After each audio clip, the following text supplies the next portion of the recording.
de Dieu, j'espère que tu vas bien et que cette vidéo te trouve en parfaite santé.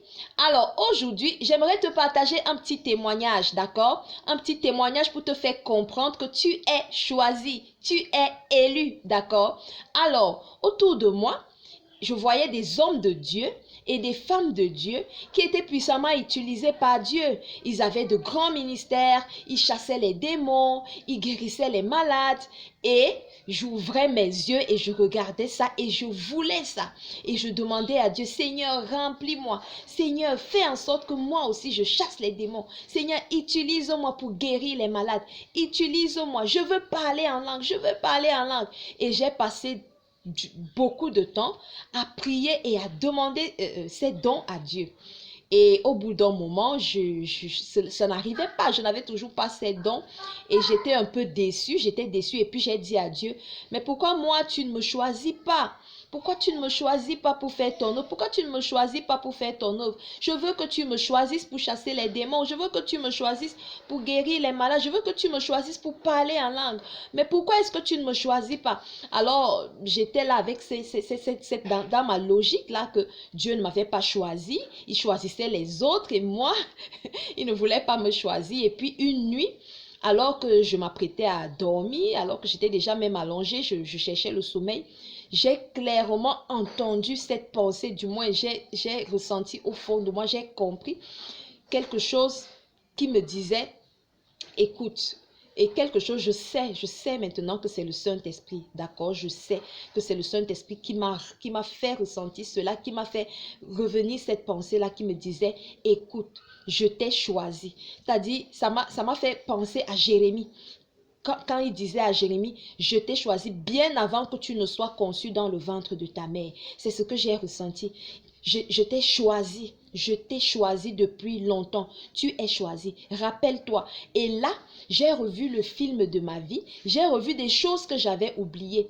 Et celle que je voudrais partager particulièrement, c'est quoi? C'est que à l'âge de 14 ans, on a détecté une insuffisance rénale en moi. D'accord? Mon cœur ne fonctionnait pas comme il fallait. J'avais une arythmie cardiaque et je passais d'hôpital en hôpital. Ma mère a fait le tour des hôpitaux avec moi. On a vu les plus grands spécialistes. Je me suis fait suivre par des médecins qui n'étaient même pas des médecins africains. On cherchait des médecins expatriés parce qu'ils avaient plus d'expérience, parce qu'ils étaient des spécialistes dans le domaine. C'était des cardiologues en fait. Donc ma mère qui était déjà dans le domaine, qui exerçait dans le domaine médical, elle connaissait les plus grands spécialistes du pays et il fallait absolument que ils me consultent. Elle voulait absolument que ce soit eux qui me suivent. Et ils ne comprenaient pas ma maladie. Et ils ne comprenaient pas pourquoi mon cœur battait à ce rythme-là. J'étais devenue une curiosité. Tous les jeunes étudiants en médecine qui passaient par les hôpitaux où j'allais, venaient absolument m'ausculter. Donc, ils prenaient leur stéthoscope là et ils écoutaient battre mon cœur et ils allaient dire aux autres, écoutez, venez voir, il y a un cœur bizarre ici et tout. J'étais comme un animal de foire pendant des années et on m'a mis sous un traitement que je ne devais arrêter sous aucun prétexte et on m'a demandé de ne faire aucun effort et il ne fallait surtout pas que j'accouche parce que sinon j'allais mourir des suites d'accouchement. Bref, c'était très grave. Toujours est-il qu'à un moment, vers l'âge de 16-17 ans, je décide de ne pas vivre comme ça. Je décide de ne pas vivre comme ça sous des médicaments, à toujours boire des médicaments et j'arrête de prendre mon traitement sans dire à personne, sans dire à ma mère, sans informer personne et puis j'arrête de prendre les médicaments et c'est comme ça qu'avec le temps, j'essaie de vivre une vie normale, une vie comme les autres jeunes de mon âge. Et puis, j'ai oublié que j'avais cette maladie. Et puis, j'ai pu faire mes 4 enfants. Et sans aucun problème. Et à un moment où je voulais absolument un dossier médical, je sais plus, oui, pour être affecté dans l'administration, pour être recruté, pour être affecté dans une ville où je voulais absolument travailler, il fallait une raison médicale. Je vais à l'hôpital pour refaire les examens, pour qu'on me sorte ce dossier médical là, selon lequel je devais me rapprocher de mon cardiologue.